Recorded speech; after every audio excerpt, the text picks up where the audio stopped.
আজকের বিশেষ সংবাদ, ফের ভিন রাজ্যে কাজে গিয়ে মৃত্যু এক পরিযায়ী শ্রমিকের। উড়িষ্যায় রাজমিস্ত্রির কাজে গিয়ে রহস্যজনক মৃত্যু ভগবানগোলার হনুমন্তনগর গ্রাম পঞ্চায়েত সিসাতলা এলাকার বাসিন্দা তুফান শেখ। ভুলে ভালে কাজে নিয়ে গিয়ে মৃত্যু ঘটালো ঠিকাদার, এমনটাই অভিযোগ পরিবার সূত্রে। অন্যদিকে সমগ্র অভিযোগ ঠিকাদার ডাবলু শেখ অস্বীকার করেন। গত 12 দিন আগেই কাজে গিয়েছিল তুফান শেখ, আর এর মধ্যেই লাশ হয়ে ফিরল মুর্শিদাবাদের বাড়িতে। কাজের সঙ্গে জড়িত ব্যক্তিদের দাবি, সাইকেলের সঙ্গে সংঘর্ষের ফলে এই ঘটনা। কিছুদিন চিকিৎসা করার পরে মৃত্যু হয় তুফান শেখের। পুরো বিষয়টি এখন পুলিশি তদন্তের উপর নির্ভরশীল। শোনাবো দুই পক্ষের বয়ান। ব্যুরো রিপোর্ট, দমকল MKTV। আমার ভাইয়ের সাথে কাজে আছে 3 মাস আগে, ওর বেটার সাথে কাজে আছে, আবার এবার যায়নি, নিয়ে খুশিলে কাজে লেগে গেছে। 700 টাকা রেট বিলে নিয়ে গেছে, 600 টাকা রেট দিয়েছে। ধরে সবাই মিলে, ওর বেটা হোক আর বাপ হোক, মিলে মারেছে আমার ভাইটাকে। কতদিন আগে মারা গিয়েছে? কতদিন আগে মারা গিয়েছে? আজকে 5 দিন হয়ে, কাল 5 দিন আগে মারা গেছে।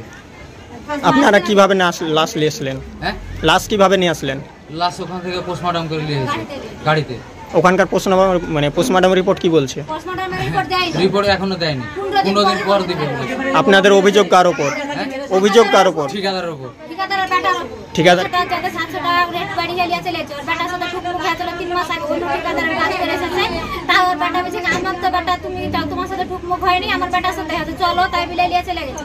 দিয়ে 12 দিন পর শুনছি কি আমার ভাই লাশ বাড়ি এসছে, আর 4-5 দিন আগে ভরে দিয়ে আছে। বলছে কি আমার ভাই ভালোই আছে, কিন্তু ভালো ছিল না, এক চিহ্ন ভালো ছিল না, কথা বলতে পারেনি, তাকাইতে পারেনি, কিছু বলতে পারেনি, আর শুধু ওর সাথে ঠুকমুক হতেই থাকে বলে। তা আমার ভাই এবার বাপের ময়াতে চলে গেছে। বলছে কি বেটার ছেলে, চলো, আমার তুমি ভালো ছেলে বিলে চলে গেছে।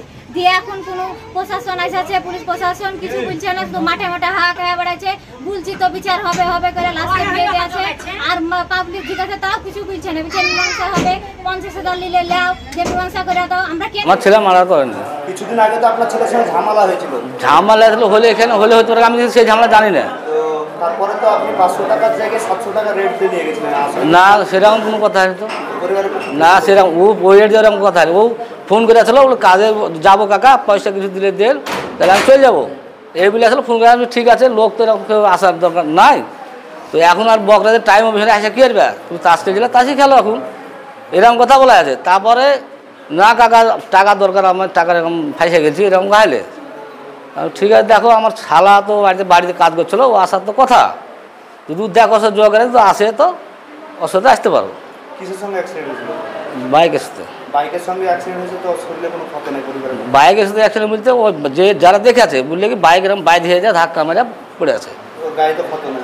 ক্ষত না, আমি এটা কি, আমি প্র্যাকটিক্যাল সেই জায়গায় ছিলুন, আমি বিল্ডিংয়ে বসেছিলাম, ওরা সব চাপা খাইতে যায়, ওরা অ্যাক্সিডেন্ট আছে। পরিবারের পক্ষ থেকে কিন্তু আপনার ছেলের উপর অভিযোগ, আর অভিযোগ যদি এখন ওরা করে, এখন জোর জবরদস্তি করলে এখন ওর ব্যাপার, সেটা বুঝতে পারেন না। তাছাড়া এর মধ্যে আমরা কি কোনো অন্যায় করিনি, মানে ক্ষতিও করিনি। হ্যাঁ, এটা প্র্যাকটিক্যালি অ্যাক্সিডেন্ট হয়েছে। পরিবারের পক্ষ জানিয়েছিলেন? জানাচ্ছি, থানায় অভিযোগ করেছিলেন? থানায় অভিযোগ করতে গেছিলাম, অভিযোগটা নেয়নি সেদিনকে। তারপরে আমরা চলে আসলাম সেই অন্য হসপিটালে, ওই বৌদ্ধ থানা। বৌদ্ধ থানায় অভিযোগ করতে লেখালেখি 2 দিন আগে গেছিল করতে। না, মুখ যা ওখানে যা বুঝলে লেখা দেবো, যে লেখে ওখানে যে লেখালেখি করবে তার কাছে গেছিল, তো ওরা বলে হলো স্থানীয় একটা লোক নিয়ে এসো, তাই লেখালেখি করে নিব। না, পরে আমি যোগাযোগ করিনি, আমি তো বাহার লোক, তো এবার ওরাকে বলেছে একটা জায়গা করেন না। এ লোকের দায়িত্ব হচ্ছে আমার, কি কাজ করতে নিয়েছে আমার দায়িত্ব। আপনার দায়িত্ব তাহলে অবহেলা করলেন? অবহেলা তো কেমন কিছু করি না, আমি তো নিয়ে গেছি, নিয়ে গেছে হসপিটালে ভর্তি গেছি, সব কিছু কম বেশি করেছি। দুটো বাইকের সাথে কি অ্যাক্সিডেন্ট হয়েছিল? না, দুটো না, ও নিজে চাটা খাইছিল বলে, আর ও একটা আলগা বাইকে ধাক্কা মেরেছে। সেই বাইকওয়ালা কি ধরতে পেরেছে? না, সেই বাইকওয়ালা আমি ধরতে পারিনি, ওরা বলে বাইকওয়ালা এখানে ছিল। সেটা কি কোনো বাজার বা ছিল? না, বাজার সেরকম নয়, এমনি ওটা একটা দোকান, তারপর সে ঢাবা, আর ওদিকটা দোকানওয়ালা দেখেছে। হ্যাঁ, দোকানওয়ালা সামনে তো হচ্ছে, দোকানওয়ালা দেখেছে। আমার নাম ডাবলু শেখ। দোকানটা রোডের এই ফুটে, আর আমি ছিলাম ওই ফুটে। আমার সঙ্গে একজন ছিল, ওকে বলল তুই দোকানে যা, আমার লেগে একটা চানাচুরের প্যাকেট নিয়ে। আমি ওই ফুটে দাঁড়িয়ে আছি।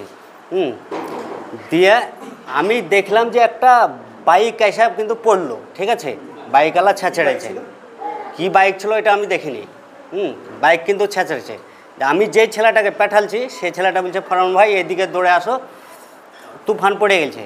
আমি ওই পার থেকে দৌড় মেরে এসে তুফানের পায়ের দিকটা আমি ধরেছি, 3 জনা মিলে ধরে। গায়ে কি কোনো ক্ষত ছিল? তখনই খেয়াল করিনি, তখনই দেখিনি। এখনো তো খেয়াল করছেন সে ক্ষত? দিয়ে আমাদের এরিয়ার ভিতর ফিল্ডে নিয়ে গেলাম, দিয়ে পানি টানি ঢেললাম। যে যাই হোক ঝামেলা হয়েছে, ঝামেলা হয়ে এবার ও ছেলে চলে আসুক, 6000 টাকা বলে পাইতো, দিয়ে এবার আইসে বাড়ি চলে এসেছে। এবার ঝামেলাটা ওই ডাবলুর ছেলের সাথে হয়েছিল, ওই ঠিকাদার, হ্যাঁ ঠিকাদারের ছেলের সঙ্গে। এবার ঝামেলা যখন হয় তখন এবার চলে এসেছে, ঝামেলা টামেলা হয়ে এবার 6000 টাকা পাইতো, এবার বাড়ি চলে এসেছে। এবার আবার ওর বাপ আইসা বলে আছে যে চ কাজে চ, তো বলেছে না তোমার ছেলের সাথে কাজ করেছি, এই ঝামেলা হয়েছে, আমি যাবো না, আমি যাবো না, তোমার ছেলের সাথে ঝামেলা হয়েছে। এবার আগে 500 রেট দিত, এবার 700 টাকা রেট দিয়ে নিয়ে গেছে।